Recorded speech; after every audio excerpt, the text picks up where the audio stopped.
Coco Gauff has been tipped to have a major impact on the sport after winning the US Open. Coco Gauff has been told that she could help tennis go global by being one of the sport's major, commercial engines.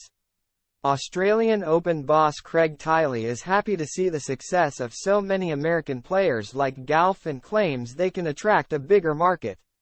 And he named Gauff alongside Carlos Alcaraz as the future stars who could be the heir apparent, following the era of the Williams sisters and the Big Three.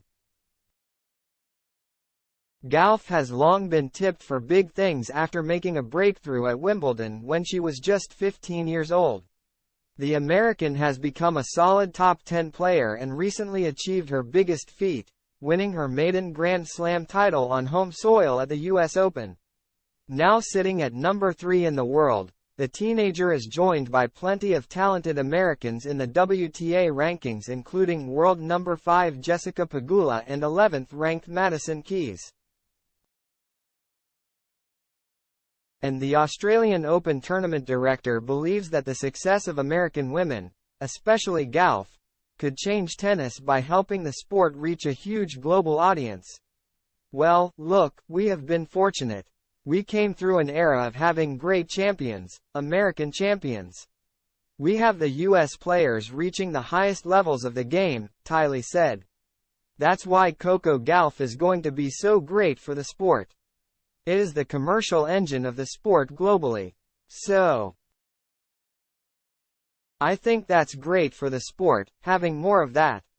I do see some light at the end of the tunnel with that. While Iga Swiatek has become the dominant force of women's tennis and Aryna Sabalenka is currently the world number 1, Tiley thinks that the European players can't reach the same market. He added, "That's no disrespect, there is a lot of great European players, but the market in the US is just so much bigger, and I think that's good for the sport globally."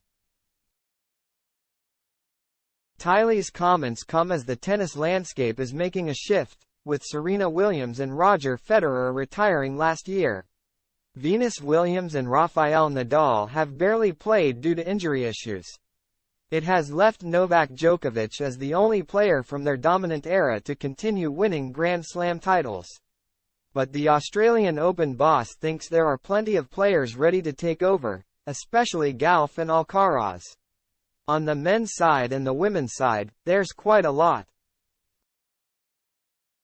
There are some that are starting to stake their claim as being the heir apparent to that, he explained. I think Coco and Carlos are the two that are probably ahead of the pack in that. But the pack is broad, which is great. Like Gauff, Alcaraz won his first Grand Slam title at the US Open as a 19-year-old.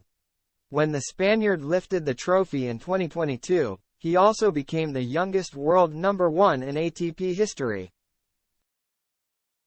And he has already been able to win another major this season, ending Novak Djokovic's reign at Wimbledon.